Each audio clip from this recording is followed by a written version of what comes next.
shoes getting old.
battery can't recover. When I pull it now, overnight, even last night, when I hooked them cables up, cranked it and messed with it a couple of times, yeah, it did start up. Left the cables on there last night when I came off, right after I came for time off, after I finished messing around with the truck. Left the cables on, came back, click, click, click, click, click, it wouldn't start. The solenoid was like weak, and that ticking noise wasn't going off like it's supposed to, so that means this was weak. And I kept trying, and then all of a sudden it dropped back to 11.5 or something like that. So that means these batteries cannot recover anymore. They've been brutalized. It might crank up fast and everything, but it doesn't have staying power. It's not gonna stay stable. It's just gonna drop back down. So I'm gonna have to get rid of all four of them. In the meantime, I'm just gonna use them set of batteries just to help get the air out of the system. I had the fuel tank too low on fuel, when I was unemployed, so that's part of it. And the next part, I didn't change the fuel filter on time. So that's two things that probably messed it up. I'm gonna try to get it back into place. I'm gonna see what I could get out of these batteries. If I could bring back the charger cells up and stuff.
Fuel injector is blocked.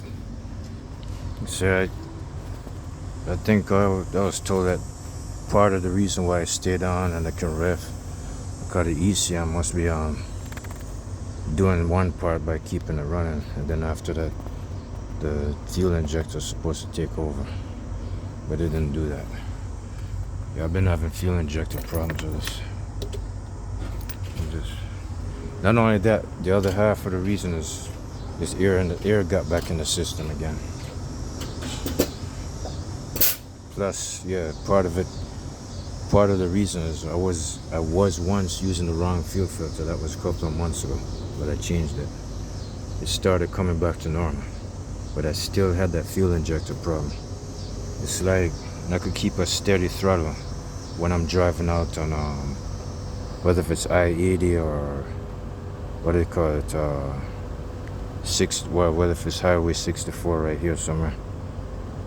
Like I could keep a steady pace, like 55 miles an hour or 50 miles an hour in the 45 zone. I keep it like 48, 45, 50. It could stay steady. But when it goes faster and faster and faster, it starts to lose power because, injectors are not spraying right. So the Volvo dealer said that it's usually the fuel injectors that will do that.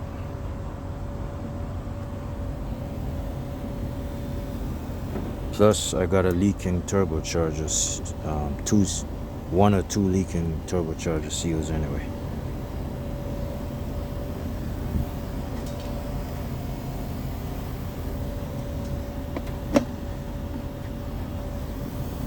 Yeah, this is my second time off.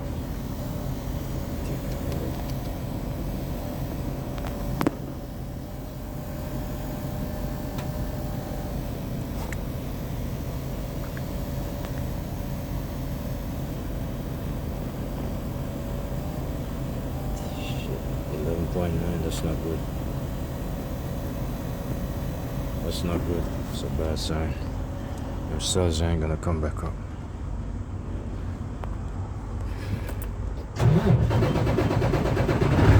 Spin over fast, but it's not gonna stabilize. So.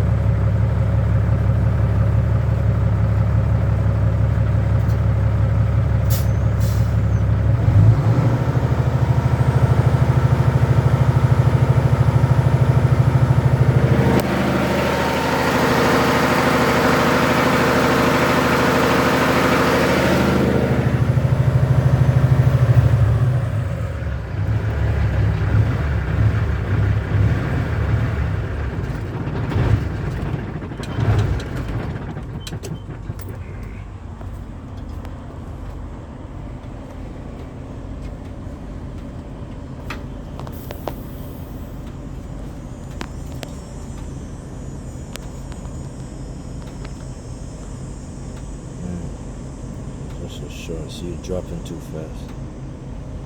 Yeah, some cells are gone. I'm gonna have to scrap all of this. But so far, so good. This is all I got left. What next? I don't have, well, let's say, I don't really have the money to buy them. And I sure ain't gonna leave myself broke. I just got my first regular paycheck. Not too regular, but full, full paycheck, so to speak. Hold on a second. Yeah, go ahead. I'm gonna go for another round. Messed with it a couple of times. I'm gonna have to rack up 2 more weeks if I can. 2 more weeks.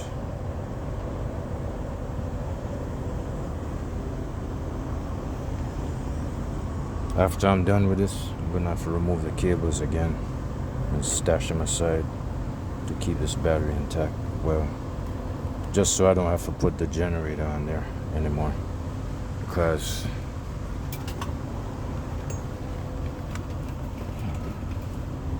this is what I use to charge the batteries. This right here.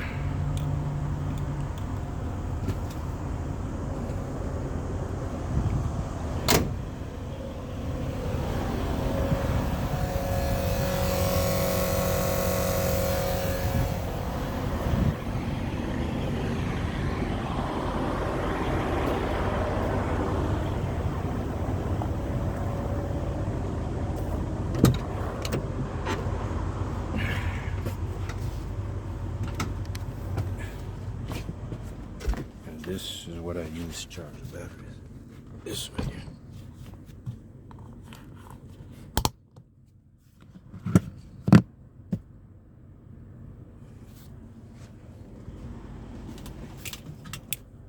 This goes with this. They both came together. Put these.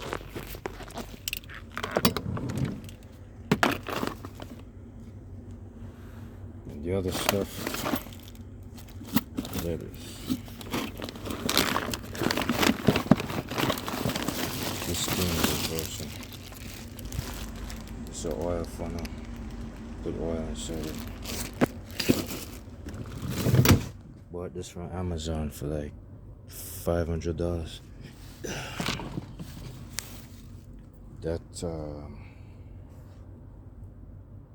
That's more like a couple of months old now. I'm fixing to go to Walmart to go replace this with a, what do you call it? You see the Pioneer I'm gonna use, replace this. I took a picture a couple of months ago. It costs like $48, $50, probably $38.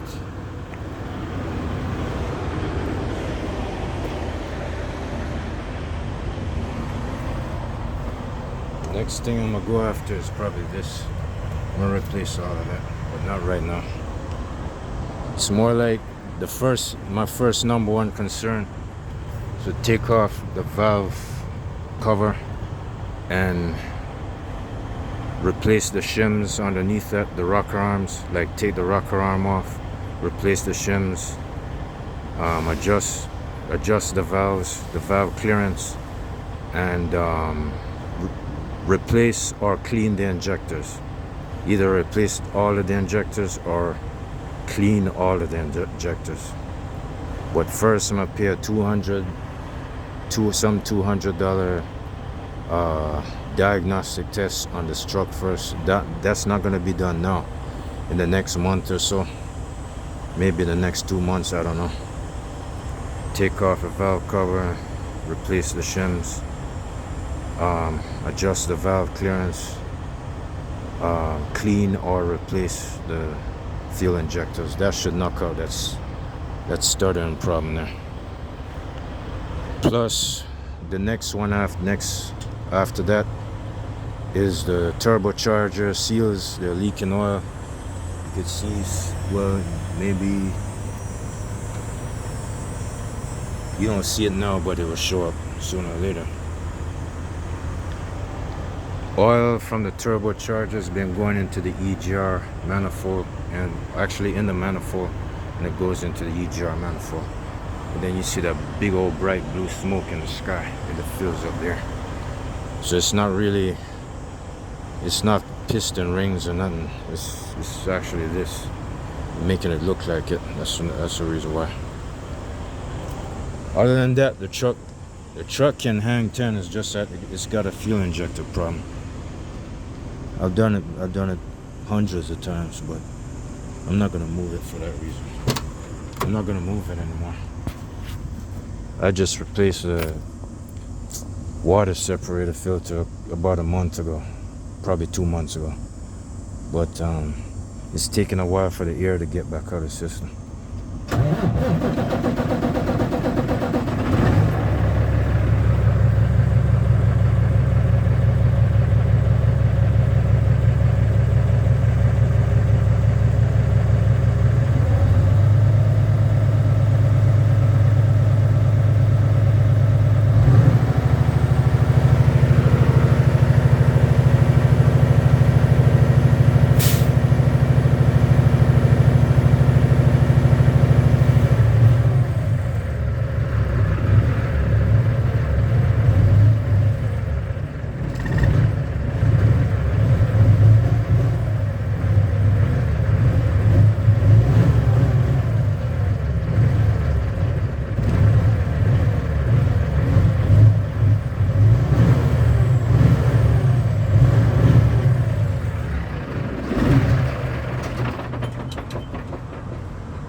Thinking I was gonna do it myself. I said, no, I better not try it.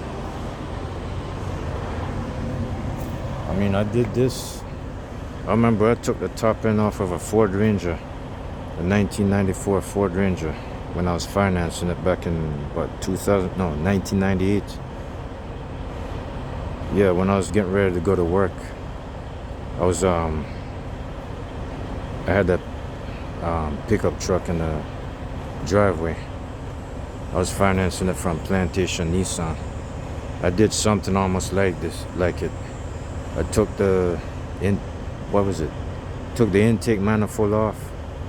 First, I depressurized the fuel injector rail. Depressurized the fuel injector rail. And what did I do? Removed the intake manifold. And then I remember it had a gasket problem. I had to replace the gasket and put what do you call it, sealant on there. And I had to put the manifold back on top of it and let it cure, because it kept making that whistling noise. It kept blowing air out. This was like on a pickup truck, but on this,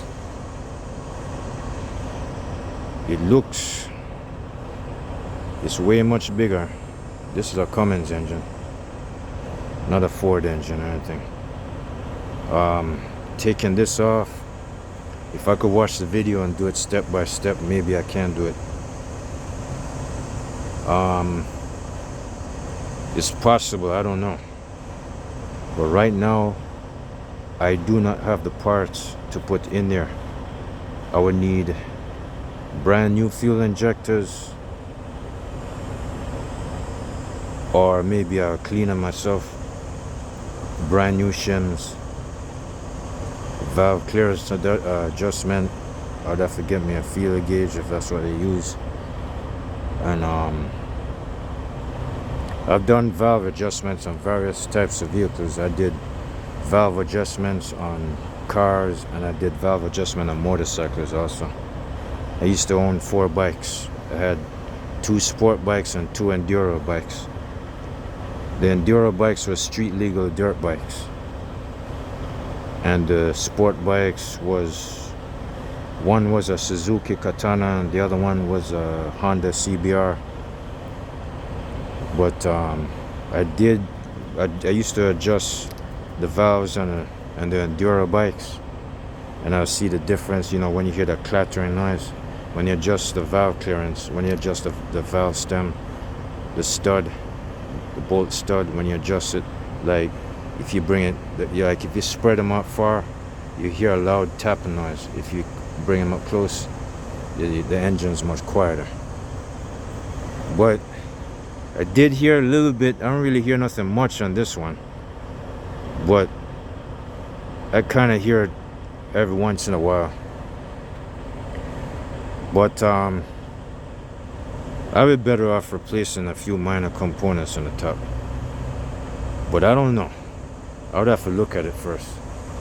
I would have to, check it out and investigate on it. But right now, I'm not really after the batteries. I'm just trying to get the air out of the system, because this truck was doing fine and fantastic. It's still cut off in traffic every once in a while. Like when you hit the accelerator and you come into a complete stop, let's say you're in traffic, you get off the accelerator and you hit the brakes to slow down.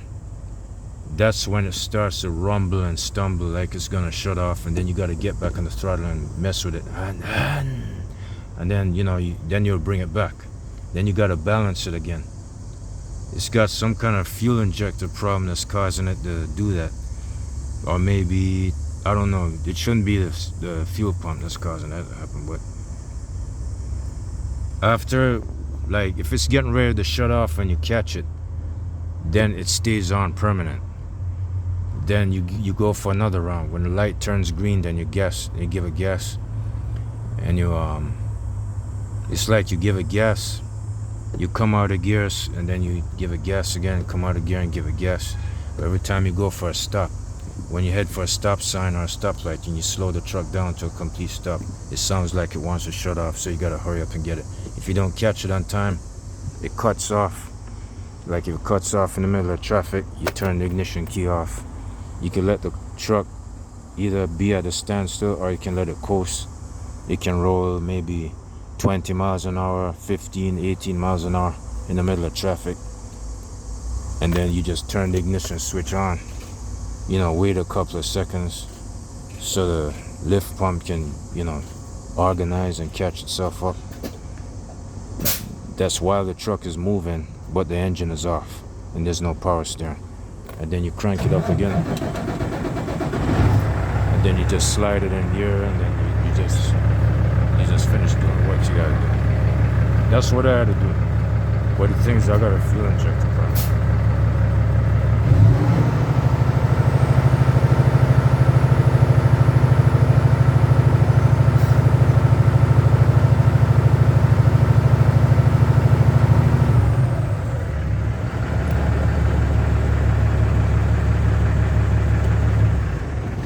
Sometimes I rather turn it off before it starts stumbling and stabbing again.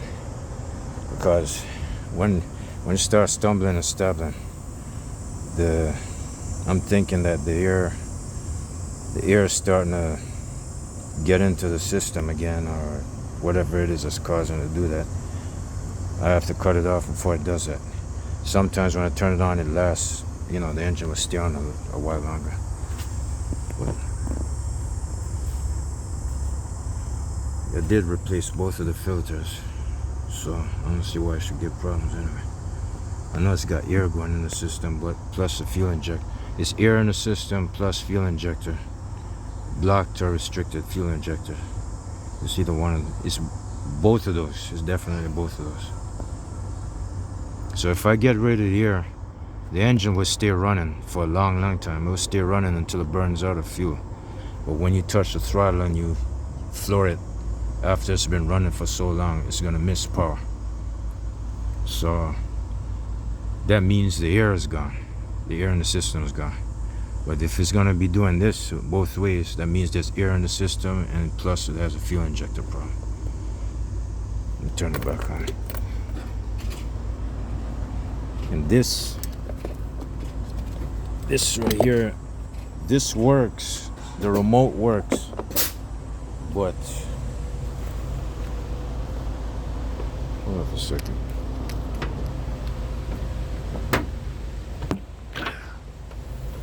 The remote works, but this malfunctions.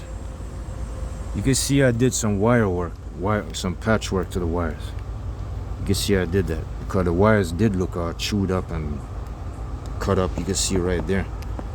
No, somebody was messing with it before. The entire plug needs to be changed.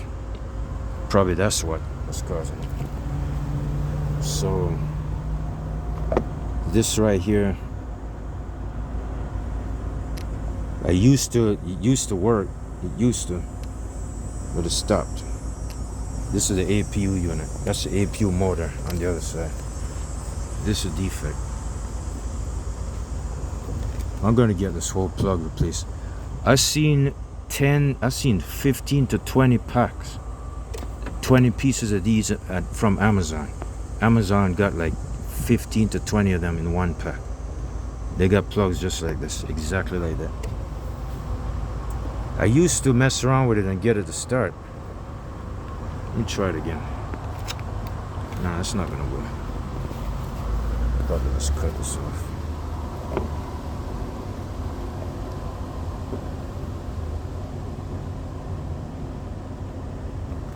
This ain't.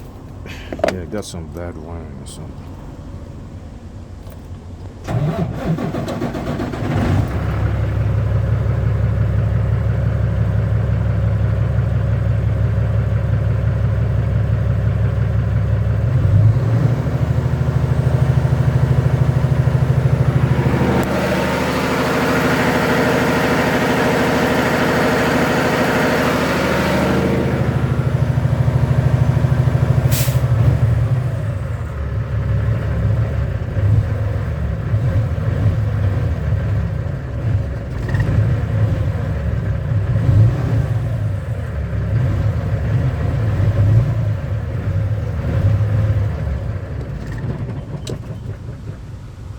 There you have it. Got our smoke coming out.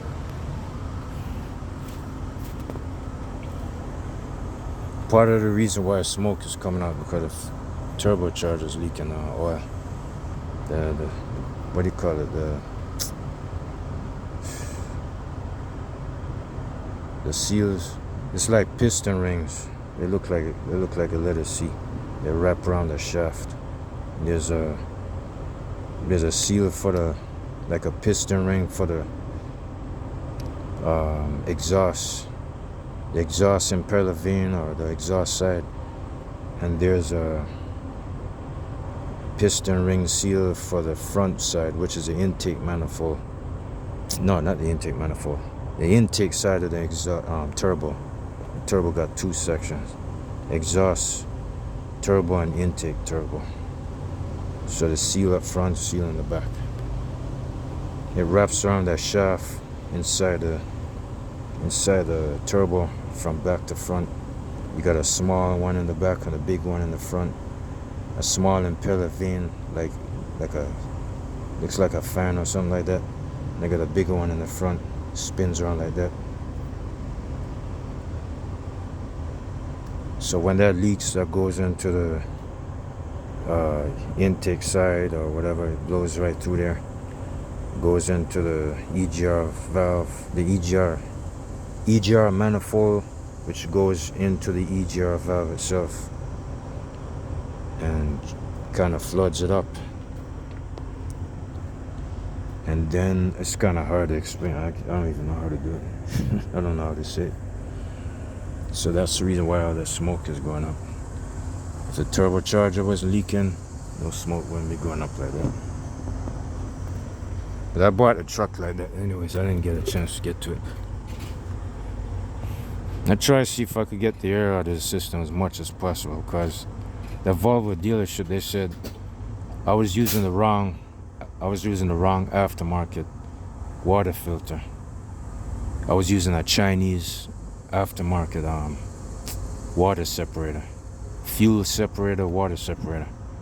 So they say I need to switch back to the regular OEM, Fleet Guard, made in Mexico. So I switched back to it. That was a couple of months ago. I had one. It was working fine and fantastic. I did float all over Chicago with it. Yes, the truck didn't cut off, but just once in a while if you don't catch the pedal on time. But most of the way the engine would stay running. It would run until it would run for 2 days or more until it runs out of fuel. But I still had an extra problem. Even though the water separator got changed and the engine, the truck was hanging 10 with all them cars and vehicles and stuff. Whenever I'm in high demand for more speed and more power, that's when it gives out. It's like the fuel injector is not going to keep up with it, because one of them is restricted. If it was kind of spraying sufficient, it would have flexible free power all the way up to 70 miles an hour. So it's like, if I wanted to go climb higher, I would have to go strain the engine, like, it's going to be starving for fuel anyways. The harder you press the pedal, the more it starves. It's getting more air and less fuel. So it has to have a sufficient amount of fuel and air. It needs mostly fuel, because when you widen the gap on this, it's just going to make it starve much faster. Let me turn this on.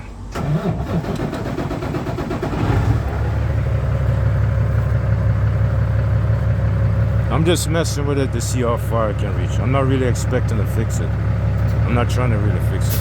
If I could get the air out of the system, fine. Then I could use this truck and do my errands. But nah, not in the condition it's in.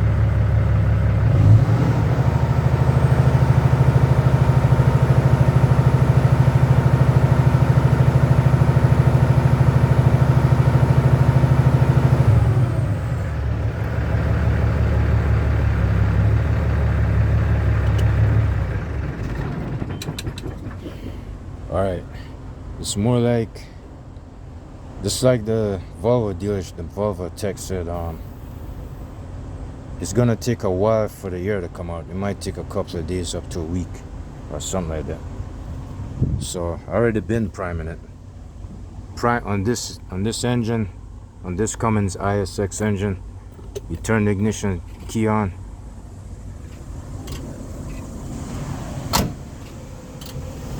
And that buzzing noise you hear, that loud buzzing noise, that silver thing you see right there,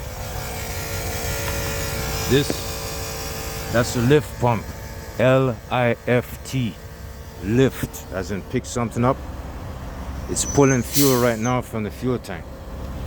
That's the fuel, that's the main fuel pump. This big boy right here. That's plain mechanical, no electrical. That lift pump is electrical. That's the one that's pulling the fuel from the tank right now, this very second. It's pushing fuel up into this. So when you're ready to start it, the mechanical parts inside of this moves, and when the engine fires up, when the pistons fire up all 6 cylinders, that's when this works with the engine. It works together. The mechanical parts ride on the engine components. So that will finish pulling the fuel sufficiently to the engine. But that's a different style. Instead of electrical fuel pump, like if that was electrical, that wouldn't be separate. But this is using the old-fashioned style. So that's separate by itself and that's separate by itself. That's a lift pump, that's a fuel pump. In other words, that's something like a fuel pump, but it's not. It's only designed to pull fuel from the tank and prepare that fuel pump to do the rest. That's the main franchise right there that does the circulation when the truck is in action and all that stuff. That went out to me last year, and that same one came from Amazon. They have original truck Cummins parts from Amazon. You could buy aftermarket or the original thing. Next time I'm gonna try to buy the original, because they said Cummins is finicky. It's very picky when it comes to certain things. You can't just slap aftermarket parts on there. That's what happened to me.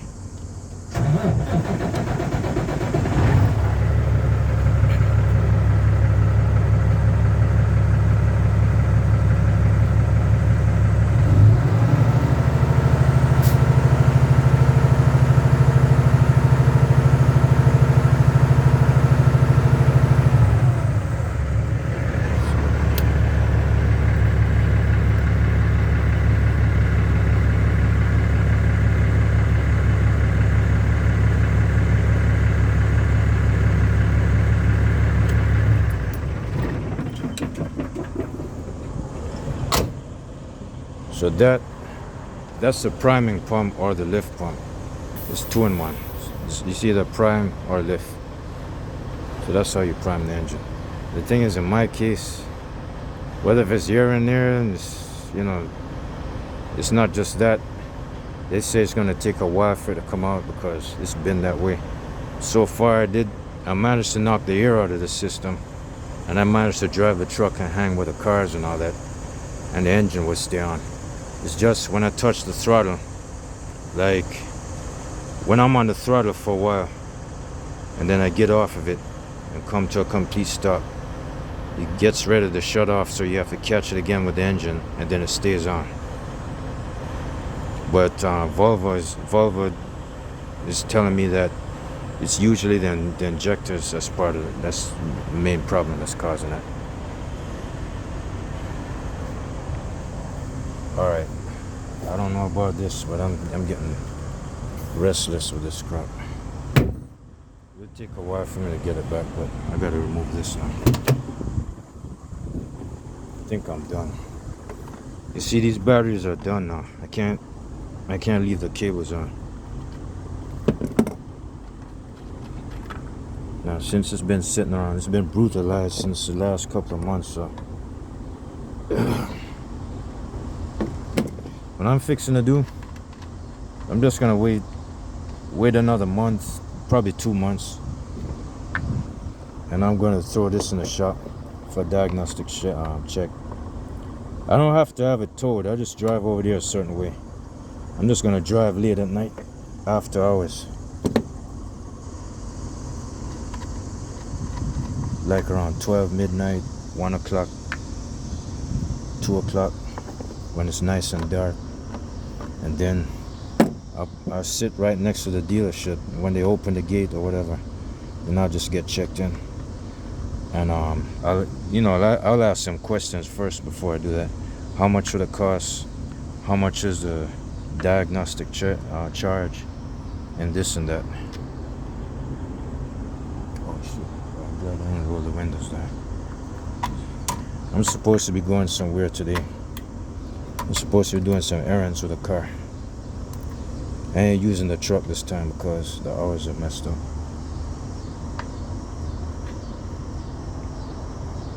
Alright, put this back. That's the only way I can save a destroyed battery.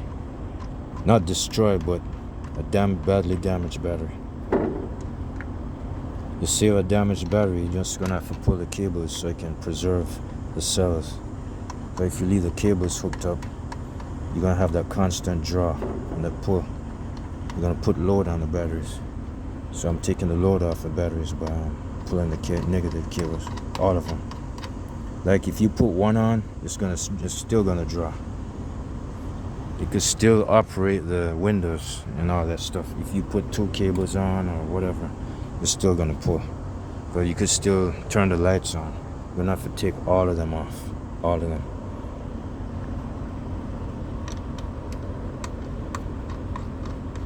So right now, all right, let me see this. If I try this, watch what happens. No, it doesn't work. All right, try this. All right, okay, it don't matter. You can see sparks right there anyway. Try to keep them away. Hold up.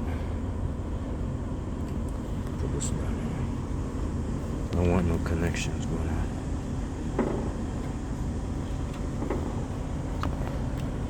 Put it down there. Keep it away from metal.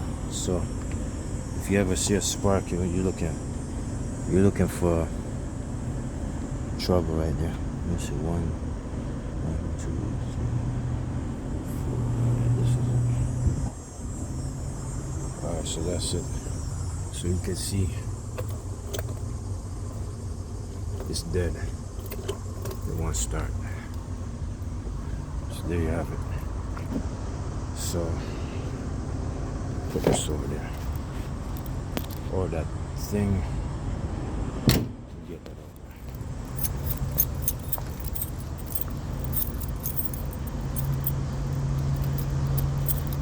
I'm gonna just stash the cash, pay for the diagnostic check, throw it in the shop in the next 1 or 2 months, maybe next month, maybe this month.